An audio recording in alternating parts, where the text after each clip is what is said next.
बिस्मिल्लाहिर्रहमानिर्रहीम स्टूडेंट्स, आज के इस लेक्चर में हम डिस्कस करेंगे डू वाइल लूप को, उसका सिंटैक्स देखेंगे और कंपैरिजन करेंगे for while and do while loop में। तो सबसे पहले हम मूव करते हैं डू वाइल के सिंटैक्स की तरफ। इस जो आपको स्लाइड नज़र आ रही है, इस स्लाइड में आपको डू वाइल का सिंटैक्स नज़र आ रहा होगा, जहाँ पे हम कह रहे हैं कि डू वाइल के अंदर कोई बॉडी है और जब आपका प्रोग्राम स्टार्ट होगा तो वो डू के पोर्शन से एंटर होगा, इस बॉडी को एग्जीक्यूट करेगा। एग्जीक्यूट करने के बाद एक ऐसी एक्सप्रेशन देखेगा जिसका रिजल्ट ट्रू या फॉल्स में आएगा। अगर ट्रू होगा तो इस पूरी के पूरे स्टेटमेंट को रिपीट करेगा, अगर फॉल्स होगा तो यहाँ से आउट ऑफ लूप आएगा और ये सेमीकोलन मेंशन करना मस्ट है। तो हम इस डू वाइल की इम्प्लीमेंटेशन को एक केस स्टडी के थ्रू देखते हैं, जहाँ पे हमारे पास हमें बोला गया है कि हमने एक बैंक के लिए एक मॉड्यूल क्रिएट करना है, जहाँ पे उस मॉड्यूल में ये तीन चीज़ें हैं, जहाँ पे यूज़र अमाउंट विड्रॉ हो सकती है, डिपॉजिट हो सकती है और ट्रांसफ़र हो सकती है। और अकाउंट नंबर की जो मेरे पास इन्फॉर्मेशन है वो दो तरह के अकाउंट नंबर हैं, एक अकाउंट नंबर 12456 है और दूसरा अकाउंट नंबर मेरे पास 5263 है। और हर अकाउंट नंबर 12456 का जो बैलेंस है वो 50,000 है और 5263 का जो बैलेंस है वो क्या है 10,000 है। तो हम इस पूरे प्रोग्राम को या इस केस स्टडी को हम इम्प्लीमेंट करते हैं विजुअल स्टूडियो के अंदर और फिर हम देखते हैं कि इसको हम किस तरीके से इस मेन्यू को शो करेंगे। इस पर्टिकुलर जो मेन्यू को हमने डिस्प्ले करना है, इसको किस तरीके से करना है और फिर हम अगर विड्रॉ करना चाह रहे हैं तो कैसे करेंगे, डिपॉजिट करना चाह रहे हैं तो कैसे करेंगे और ट्रांसफ़र करना चाह रहे हैं अमाउंट तो वो कैसे होगी।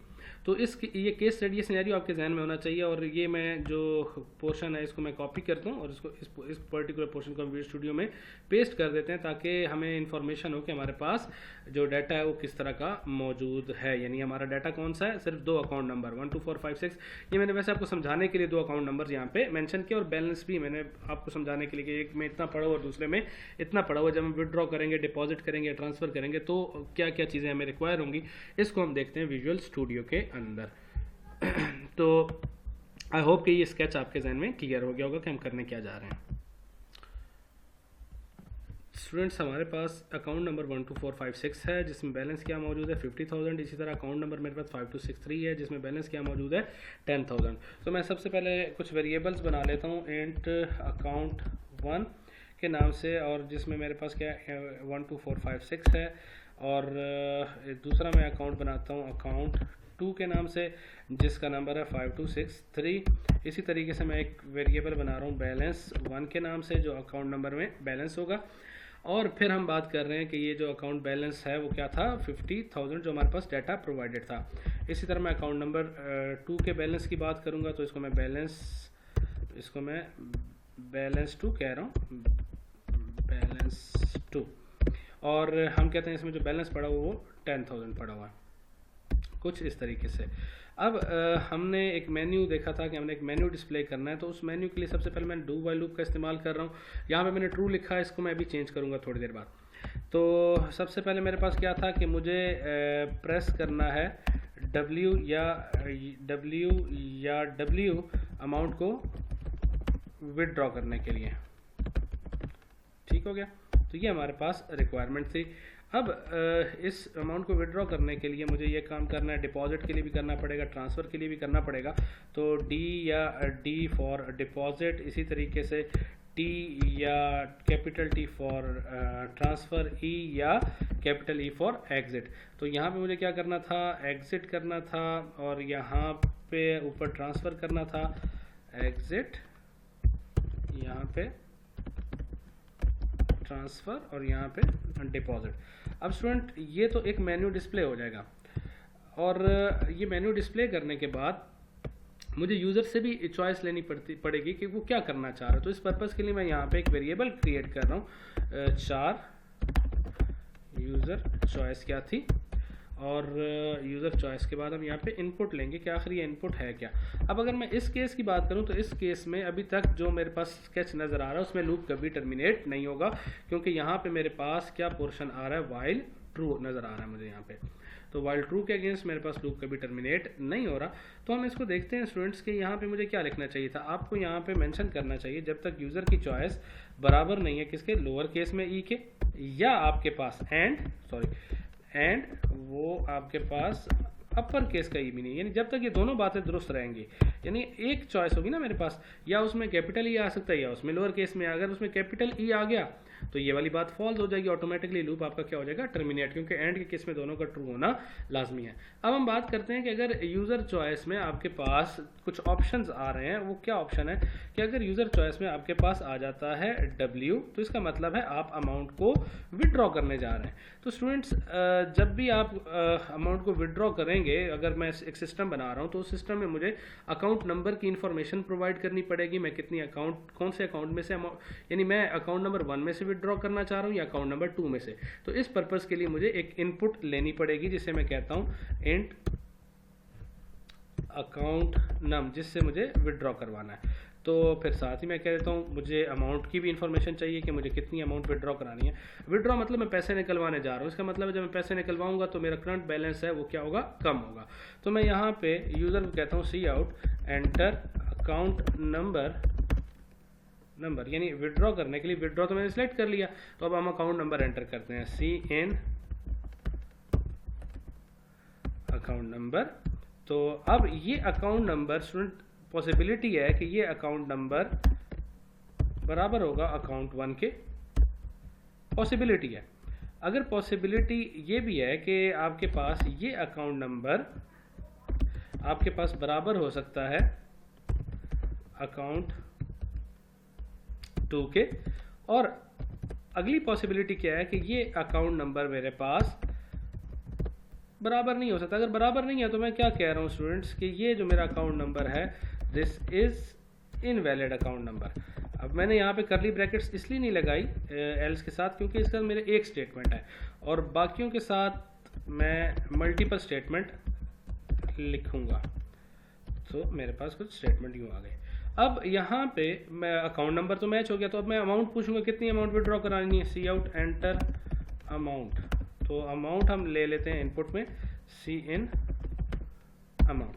अब स्टूडेंट्स इसी चीज़ को मैं क्या कर रहा हूँ, कॉपी करके, मेरे मतलब दोनों में से मुझे एक जगह अमाउंट तो चाहिए। अब अमाउंट मैंने अगर इनपुट ले ली तो इनपुट करते वक्त अब मैं मैच कर रहा हूँ कि अकाउंट 1 में की अमाउंट है तो अकाउंट 1 में से मुझे माइनस करना है। अकाउंट 1 का बैलेंस क्या था, बैलेंस 1 में था, तो balance 1 minus equals to what, minus equals to amount, यानी ये अमाउंट हम क्या कर रहे हैं, निकाल रहे हैं। अब स्टूडेंट यहाँ मैंने चेक नहीं लगाया कि उसमें ग्रेटर अमाउंट है या लेस अमाउंट है, तो उस चेक को भी हम देख लेंगे कि ये चेक अगर लगाना पड़े तो किस तरीके से लगेगा। तो यहाँ पे मेरे पास बैलेंस 2 में से अमाउंट कट जाएगी, सिंपल।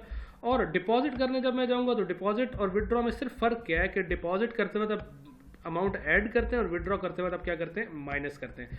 तो मैं इसी पोर्शन को क्या कर रहा हूँ, कॉपी कर रहा हूँ, कॉपी पेस्ट, और जो मैं चॉइसेस हैं उन चॉइसेस को क्या कर रहा हूँ, चेंज कर रहा हूँ, कैपिटल डी लोअर डी, और बैलेंस माइनस इक्वल्स टू की जगह मैं क्या कर रहा हूँ, बैलेंस प्लस इक्वल्स टू, और यहाँ पे बैलेंस प्लस इक्वल्स टू।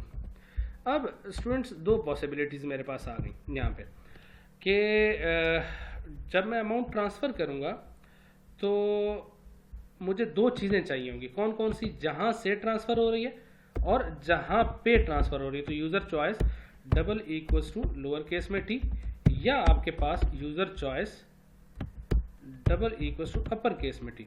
अब यहाँ पे अगर मैं देख लूँ तो मुझे कुछ चीज़ें चाहिए होंगी, एंड फ्रॉम किस अकाउंट से हो रहा है, टू किस अकाउंट में हो रहा है, एंड अमाउंट कितनी है।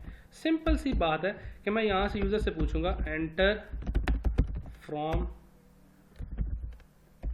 अकाउंट नंबर, ठीक हो गया। अब यूज़र यहाँ पे मुझे कोई वैल्यू एंटर कर देगा। इसी तरीके से C out enter to account number to which, यानी इसको ठीक कर लीजिएगा कि किस अकाउंट नंबर में आप डिपॉजिट कर रहे हैं और जहाँ से आप कर रहे हैं। अब अगर आपके पास फ्रॉम बराबर है अकाउंट नंबर 1 के एंड टू बराबर है अकाउंट नंबर 2 के, तो इसका मतलब आपकी एक ठीक चॉइस है। और यही चीज़ आपके पास रिवर्स ऑर्डर में भी हो सकती है कि अगर मैं इसको कॉपी कर रहा हूँ और मैं यहाँ पेस्ट कर दूँ कि अगर आपके पास फ्रॉम बराबर है अकाउंट नंबर 2 के और 2 बराबर है आपके पास अकाउंट नंबर 1 के, तो आपने क्या करना है, सी आउट एंटर अमाउंट, आप कोई अमाउंट एंटर करेंगे, सी इन अमाउंट। अब इस केस में क्या होगा, बैलेंस 1 में से अमाउंट क्या हो जाएगी, माइनस हो जाएगी, और बैलेंस 2 में क्या हो जाएगी आपकी अमाउंट, प्लस हो जाएगी। यानी एक में से कम हो रही है और दूसरे में से क्या हो रही है, माइनस हो रही है। तो अगर आपका ये वाला केस मैप होगा तो ये वाला केस में क्या होगा, एक जहाँ प्लस हो रही थी वहाँ माइनस हो जाएगी और जहाँ माइनस हो रही थी वहाँ क्या हो जाएगी, प्लस हो जाएगी। एल्स में मैं क्या कह रहा हूँ, सी आउट इनवैलिड। अब हम इसको एग्जीक्यूट कर लेते हैं स्टूडेंट्स।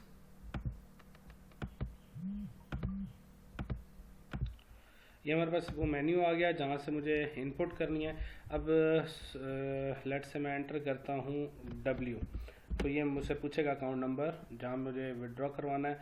तो मैं कहता हूँ 1 2 3 4 5 6, तो इनवैलिड अकाउंट नंबर मेरा ख्याल है 1 2 3 4 5 था अकाउंट नंबर मेरे पास। तो अकाउंट दोबारा हम इसको विड्रॉ करते हैं 1 2 3 4 5। तो इनवैलिड अकाउंट नंबर हमारे पास, क्यों भाई इनवैलिड अकाउंट नंबर क्यों आ रहा है, इसको हम देख लेते हैं यहाँ पे कि हमने ऐसा क्या कोड लिखा है कि ये इनवैलिड 1 2 4 5 6 है, सॉरी 1 2 4 5 6। तो हम दोबारा से विड्रॉ करते हैं 1 2 4 5 6। तो अमाउंट पूछ रहा है 5 to 200, तो अमाउंट विड्रॉ हो गई हमारे पास। आई होप कि आपको ये चीज़ें क्लियर हो गई होंगी। एक चीज़ मैं यहाँ आपको क्लियर करना चाह रहा हूँ कि ये जो एस्केप सीक्वेंस थी वो पहले मैंने इस तरह /n के साथ लिखी थी मिस्टेकनली। तो आप इसको जो एंड एल के लिए कौन सी यूज़ करेंगे, \n का इस्तेमाल करेंगे। आने वाले कुछ लेक्चर में मज़ीद लूप्स को ही डिस्कस करेंगे और साथ ही बाकी जो टॉपिक्स हैं हमारे इस वीक के उसको देखेंगे।